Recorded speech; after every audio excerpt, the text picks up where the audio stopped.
मैं कशिश और स्वागत है आपका नेक्स्ट 9 लाइव में।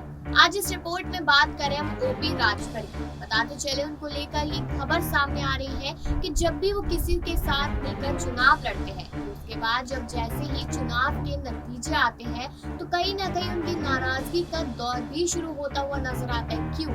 क्योंकि उन्हें कहीं ना कहीं उम्मीदें होती है कि मैंने साथ दिया है तो पार्टी की जीत होगी, लेकिन पार्टी जीत नहीं पाती। उसके बाद यहाँ पर नाराजगी दिखाते हुए ओपी राजभर काफी बयानबाजी करते हैं और वही सेम चीज अब देखने को मिल रही है यहाँ पर सपा पार्टी के साथ। देखा जा रहा है कि अखिलेश यादव से कितने ज्यादा नाराज है ओपी राजभर। यहाँ तक कि उन्होंने ये भी कह दिया था कि तलाक के लिए तैयार है, लेकिन उनकी ये भी राय थी, उनका ये भी कहना था कि यहाँ पर अखिलेश यादव आकर बात छेड़े और वो बोले कि गठबंधन को तोड़ना है और कहीं ना कहीं ये तलाक करना है, वो खुद से नहीं बोलेंगे। यानी कि वो खुद तो चाहते हैं गठबंधन को तोड़ना, लेकिन वो खुद से ये बात साफ नहीं करेंगे। लेकिन अब यहाँ पर खबर सामने आई है जिससे कहीं ना कहीं अखिलेश यादव, मुलायम सिंह यादव को बड़ा झटका जरूर मिला है। बताते चले कि ओपी राजभर अब यहाँ पर मायावती के साथ जाने की बात करते हुए नजर आ रहे हैं। यानी कि सामने खबर ये आई है कि बसपा का दामन थामेंगे ओपी राजभर। क्यों? क्योंकि बता दें कि लोकसभा चुनाव के लिए महज 5 सीटों की जरूरत है, इसलिए उन्होंने ये सोचा कि 5 सीटों में एक उनके बेटे और मुख्तार अंसारी समेत उनके 2 बेटे यहाँ पर चुनाव लड़ेंगे। और अगर अखिलेश यादव के भरोसे बैठे रहते हैं तो मुख्तार अंसारी को यहाँ पर मौका नहीं मिल पाएगा, इसलिए बसपा के साथ जाना चाहते हैं। और कहीं न कहीं अब उन्होंने कयास लगाने शुरू कर दिए कि मायावती ये मौका जरूर देगी।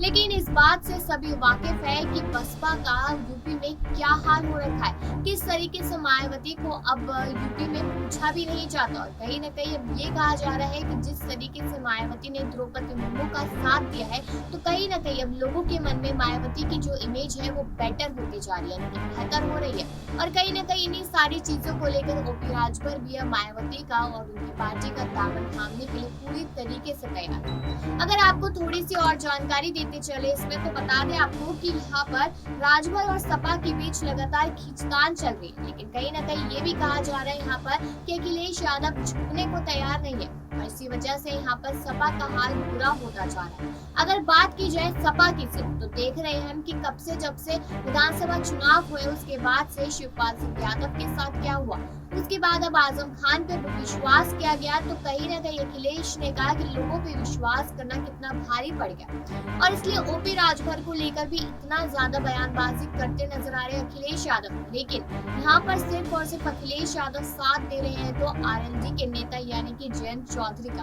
और जयंत चौधरी और ओपी राजभर की अब बिल्कुल भी नहीं बनती दिखाई दे रही। इसलिए साफ तौर पे कहा जा रहा है कि ओपी राजभर अब कभी भी यहाँ पर सपा से यानी अखिलेश यादव से तलाक लेते नजर आ सकते हैं। लेकिन हमारा आखिरी में यही सवाल रहेगा कि आपकी क्या राय है इस चीज इस मुद्दे को लेकर, कि क्या सच में ओपी राजभर अगर सपा का साथ छोड़ बसपा का दामन थामते हैं तो लोगों के बीच में क्या वही इमेज रह जाएगी, या फिर ओपी राजभर को इसका नुकसान उठाना पड़ सकता है? राय जरूर दीजिएगा और बाकी खबरों के लिए देखते रहिए नेक्स्ट टाइम।